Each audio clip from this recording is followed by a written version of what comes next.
The LS1 is one of the greatest engines ever made. It's as smooth as a one-cylinder tractor, it revs with the energy of a dead cat, and the valve train sounds like a bucket of knitting needles. But on track, it is an absolute warhorse of an engine.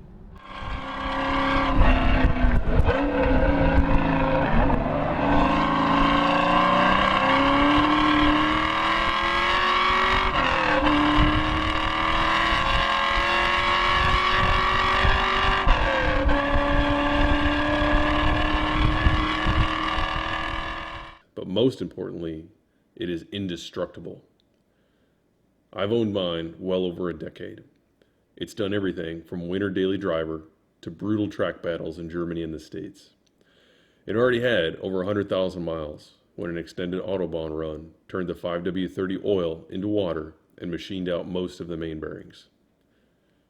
Yet the loose clearances only freed up more power.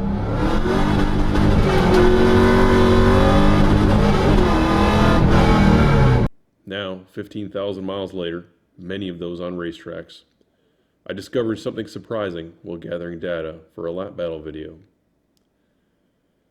Here is the GPS trace of my C5 Z06 and the bird on the front straight at Barber Motorsports Park. The Z06 is the red line, the Firebird the gray line. You see the bird carry slightly more speed onto the front straight. Initially, the Z06 begins to close the gap thanks to its gearing advantage in third gear. Astonishingly, if you look closely, the Firebird pulls away again though, just before upshifting at 6,000 RPM. The Z06 manages to slip past the bird thanks to its 6,600 RPM redline, which allows it to carry third gear higher despite the shorter gearing. That's where it gets interesting though, because fourth gear is 1-to-1 for both cars and they're wearing the same wheels and tires. From 96 to 112 miles an hour, it's just engine versus physics. And physics favors the Z06. It's 62 pounds lighter, and its clean lines and flat underbelly are the polar opposite of the Firebird's homemade high-drag aero package. Yet all the way through fourth gear, the cars are indistinguishable, showing that the Firebird actually makes more power with only intake and exhaust modifications. Most impressive, though, is that the bird runs harder for longer. On a 75-degree day, it absorbed 28 of the most brutal minutes I have ever driven on a track.